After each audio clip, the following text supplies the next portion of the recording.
Queen Alira stood alone on the balcony of her grand palace. The stars above the Varelian capital shined brightly, but they brought her no comfort. For over 200 years, she had ruled her people with grace and strength. She was respected, and even feared across the galaxy. Yet inside her heart, she felt a deep sadness. She had no child. Her people expected a royal heir, someone to carry on the ancient bloodline. Without one, the future of the Varelian Empire was uncertain. The High Council had begun to whisper. They said she was unfit to rule without a child.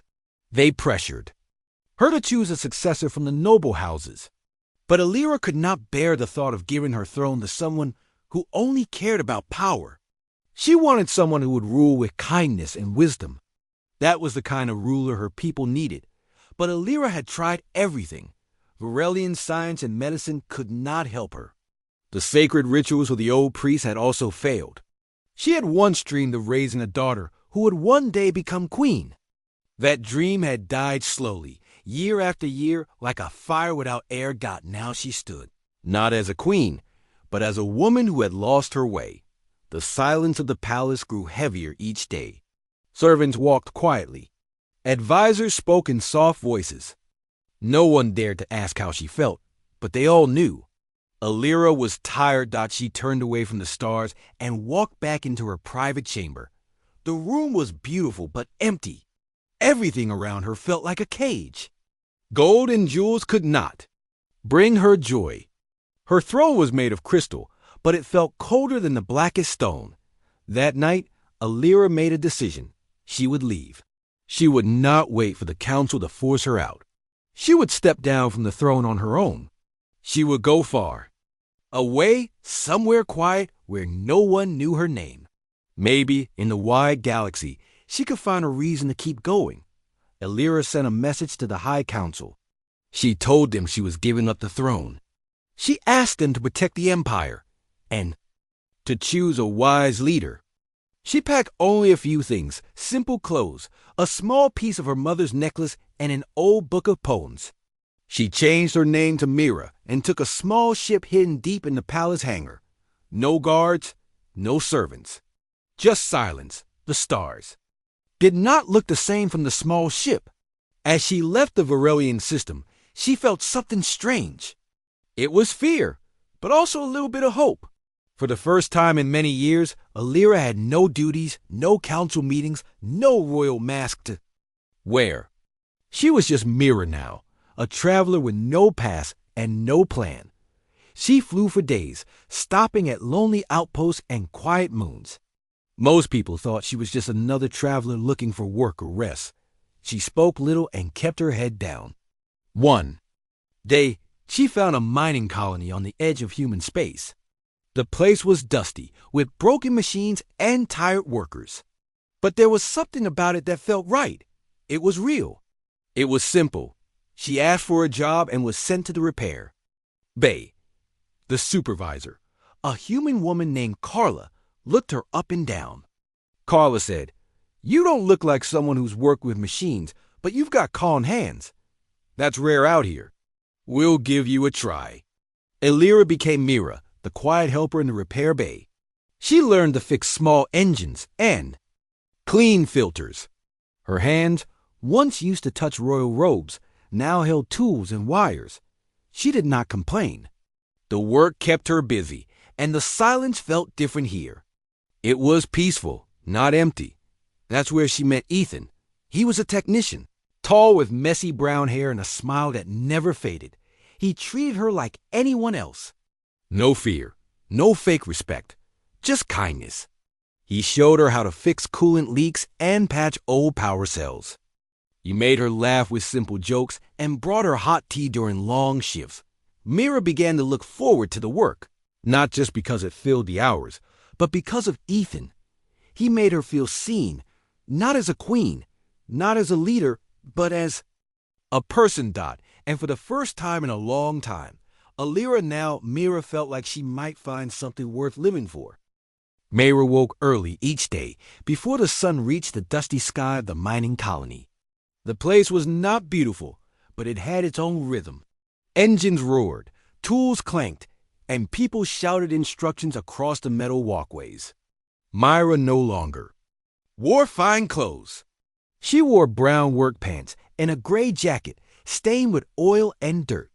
But for the first time in her long life, she felt useful. Ethan always arrived with a smile.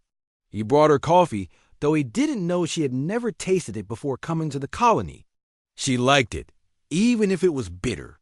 He would hand her a tool and say, "Let's make this engine breathe again." And she would nod, even if she didn't always understand the machine's parts. At first, she made mistakes. She burned her fingers, dropped tools, and once spilled coolant all over the floor. But Ethan never got angry. He just laughed and showed her again. Other workers noticed too. They started calling her the quiet one. But some of them began to talk to her more. Carla trusted her with more tasks. Even the grumpy parts supplier Benny gave her a rare smile one day. Still, Myra never told them who she really was. She wanted to keep her past buried. These people didn't bow to her. They didn't want anything from her. They accepted her. For what they saw, a quiet worker who did her job and kept her head down. One day, a machine broke deep inside the mine. The ventilation system had failed, and without it, the workers would run out of air. Myra and Ethan were sent down to fix it. The tunnels were dark and narrow. The air smelled of dust and metal. "You okay?" Ethan asked as they climbed down a ladder. "Yes," Myra said, though her heart beat faster. She had never been underground like this before. They reached the broken fan system. It was old, rusted, and dangerous. Ethan pointed to the main panel. "We'll need to take it apart and fix the motor inside. Shouldn't take more than an hour." They worked side by side. Myra held the light while Ethan removed bolts. Sparks flew as he cut away at damage. Wire. For a moment, the tunnel was filled with light and noise. Then darkness returned. Myra handed him a new cable. "You're good at this," she said softly. "I've been doing it a while," Ethan said. "But you're learning fast." They worked quietly, focused on the task. Myra felt calm around him.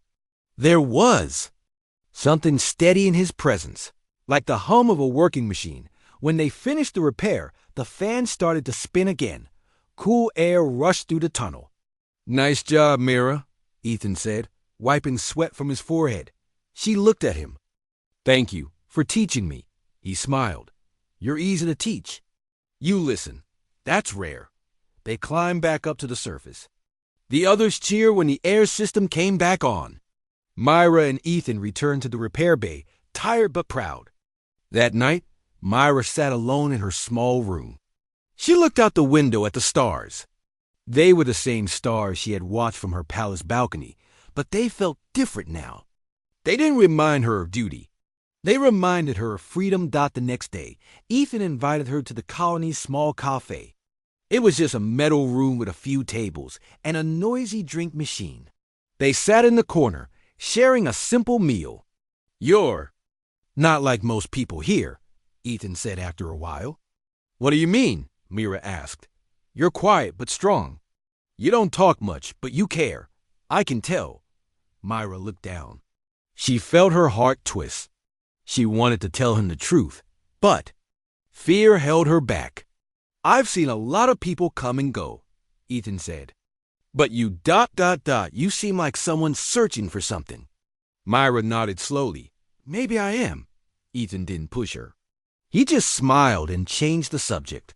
They talked about the stars, about old books, and about the strange music some of the workers played during night shifts. As the weeks passed, their friendship grew.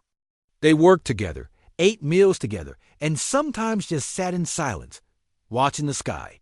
Myra felt something warm growing inside her, something she hadn't felt in many years. Hope. She didn't know what the future held. She didn't know if the Virelians would come looking for her. But for now, she was just Myra, a woman learning how to live again. And beside her was Ethan, the human who had shown her that even in the darkest places, a little light could still be found.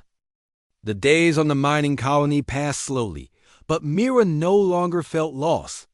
The noise of machines, the scent of metal, and the warmth of simple meals brought her peace. She still kept her real name and passed a secret, but inside, she had begun to feel like herself again. Not the queen, not the ruler, but the woman who wanted to learn and live. Ethan had become her closest friend. They worked side by side every day, fixing broken machines and solving small problems. He was always patient, always ready to share a joke or a story. Mira listened to him closely, learning not just about tools and engines, but also about humans and how they lived. One evening, after a long day in the repair bay, Ethan invited Mira to his home. It was a small metal cabin on the edge of the colony. Simple like everything else, but filled with warmth. There were books on the shelf, a guitar in the corner, and a picture of his parents on the wall. Ethan made them dinner. It was just noodles and canned vegetables, but Myra found it more comforting than any royal feast. They sat at a small table, talking about life before the colony. Ethan told her about growing up on Earth, about how he had always liked building things, and about his dream to one day open a shop of his own. Mira listened quietly. She shared only small pieces of her own story. She said she came from a distant world and had once lived in a big house.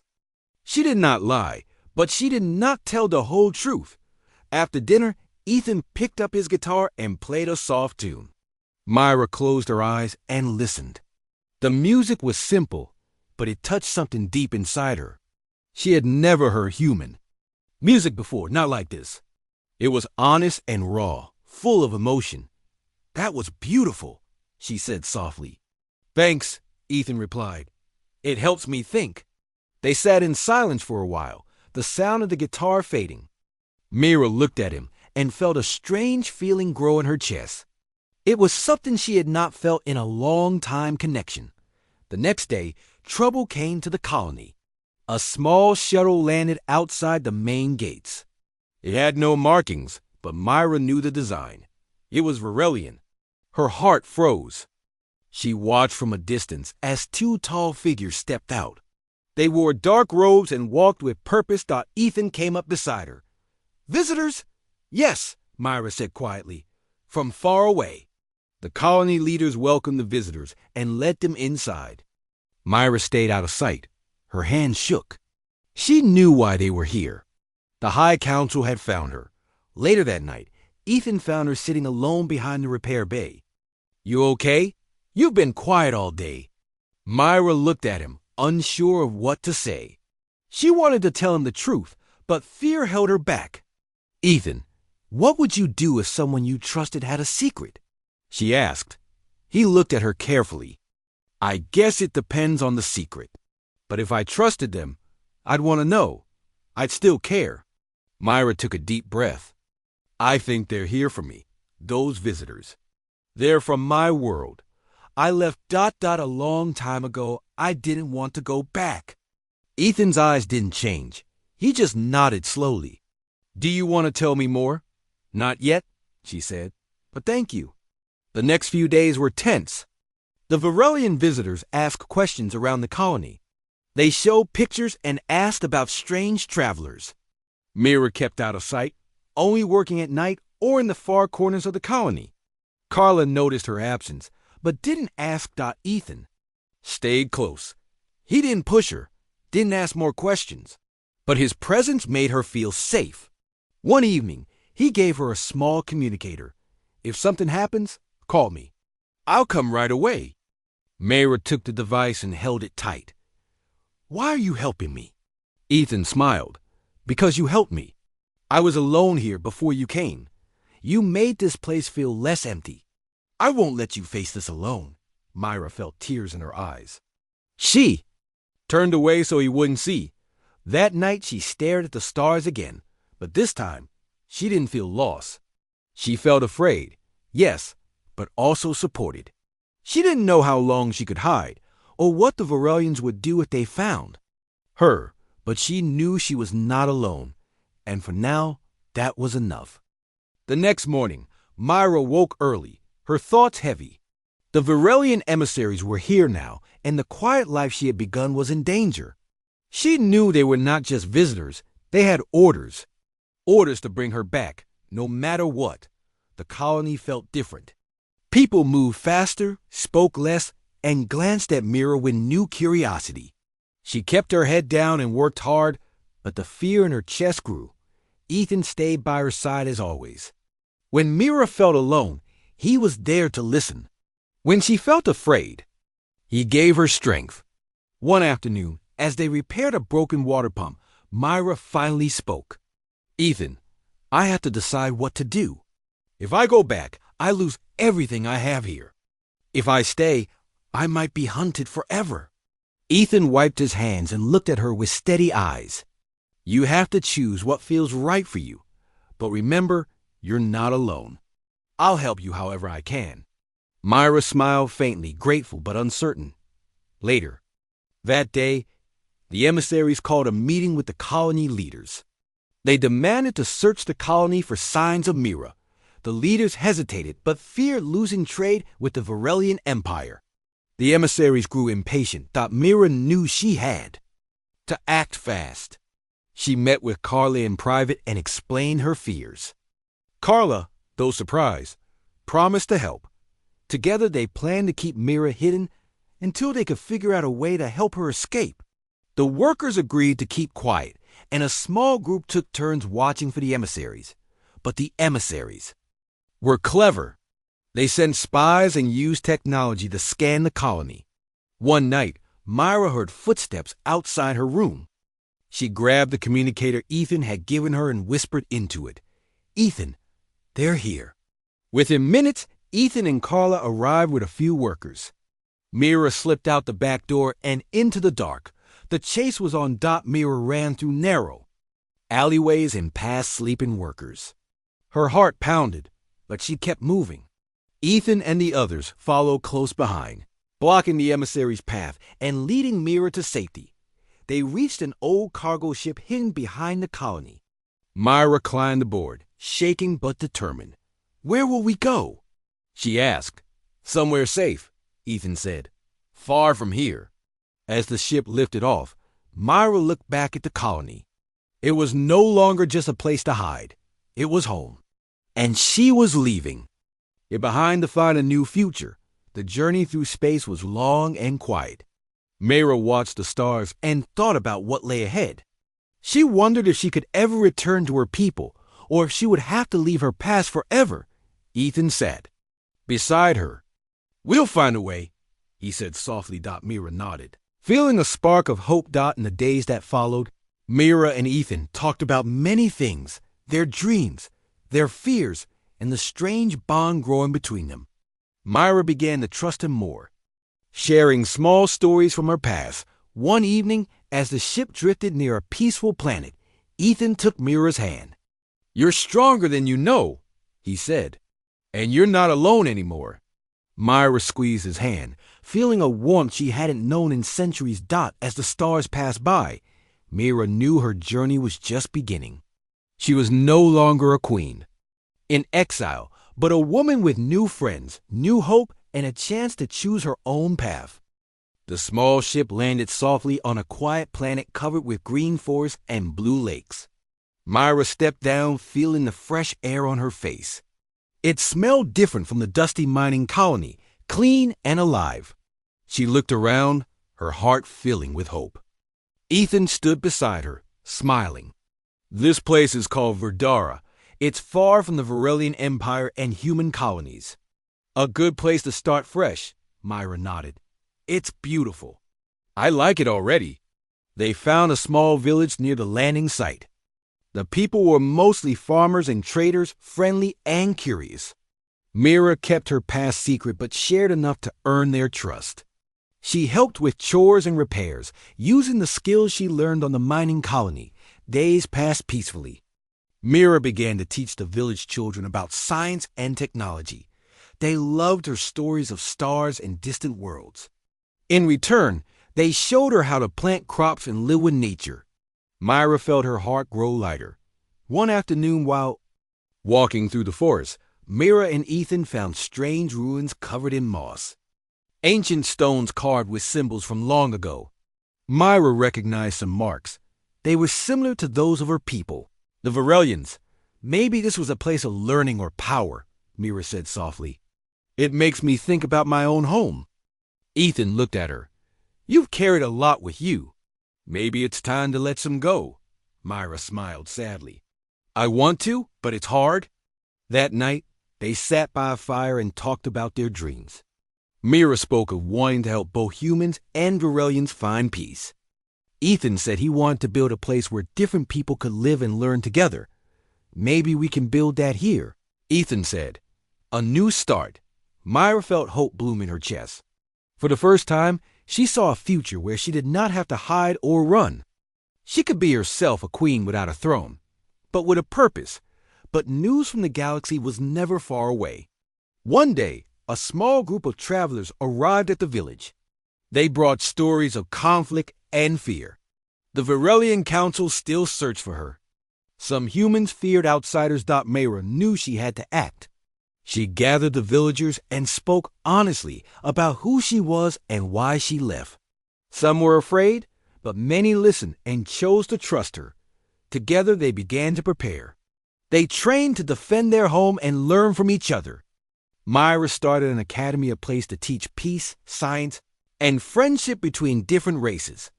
Ethan stood beside her, proud and steady. We're building something new, he said. Something better. Myra looked at the stars above Vidara. Her journey was far from over, but she was no longer alone. She had found new hope, new friends, and a new purpose. A future born not from birthright, but from choice and courage. Months passed on Vidara, and Myra's new life grew stronger every day. The academy she started became a place where humans and Virelians could come together. They learned about each other's cultures, languages, and histories. The village changed from a quiet farming place into a small center of hope and knowledge. But the peace did not last forever. One morning, as the sun rose over the blue lakes, a fleet of ships appeared in the sky. The Virelian Council had sent agents to find Myra. They did not want her free or peaceful. They wanted her back, under their control. Myra stood on a hill with Ethan and the villagers. They watched the ships come closer, their engines loud and threatening. We need to be ready, Myra said firmly. We can't let them take us. Ethan nodded. We'll fight together. Humans and Virelians. We protect what we've built. The agents landed and marched toward the village. They wore dark armor and carried advanced weapons. They shouted orders and demanded Myra's surrender. But the villagers were ready. They stood beside Myra, armed with tools, machines, and courage. The academy students, both human and Virelian, stood tall, ready to defend their new home. The battle was fierce but short. Myra used her knowledge of Virelian tactics and technology to guide the defenders. Ethan and the humans used their creativity and determination to outsmart the agents. Slowly, the Virelian agents were pushed back. They realized this was not a simple capture mission. These people fought with heart and hope. The agents retreated, leaving the village and academy behind. Myra stood among her people, proud and tired. We showed them that we are stronger together, she said. That hope and friendship are more powerful than fear and control. Ethan smiled and took her hand. This is just the beginning. We'll keep building. We'll keep fighting for peace. Myra looked at the sky, where the stars shone brightly. She thought about the future, a future not written by the past or by birthright, but by the choices they made. She was no longer just a queen who lost her throne. She was a leader who found a new way, a new family, and a new hope. The battle was over, but Myra knew their work had just begun. The village and the academy were safe for now, but the galaxy was still full of danger and distrust. Myra and Ethan stood together, looking at the future with quiet hope. Myra had no children to carry on her legacy, but she had something just as strong, a new family, a community built on trust and respect. She decided to focus on what mattered most, teaching and helping others find peace. The academy grew bigger. More humans and Virelians came to learn and share. They studied not just technology and history, but also how to understand each other's hearts. Myra taught them about kindness, courage, and the power of choice. Ethan helped build new machines and tools to help the village grow. He taught the people how to work together and solve problems. Together, they dreamed of a world where no one would fear their past or be judged by their birth. One day, a group of young students gathered around Mira. They asked questions about the stars, about her old life, and about what it meant to be a queen without a throne. Myra smiled gently. A true leader is not someone who sits on a throne. A true leader is someone who listens, who cares, and who helps others find their own strength. The students nodded, their eyes bright with hope. As the sun set over Verdara, Mira and Ethan walked hand in hand. The stars above were clear and shining. Mira felt a deep peace inside her, a peace she had never known before. She was no longer defined by her past or by the rules of an empire. She was a woman who chose her own path. She was a queen, not of a throne, but of hope. And with Ethan by her side, she knew that together they could face whatever the future held.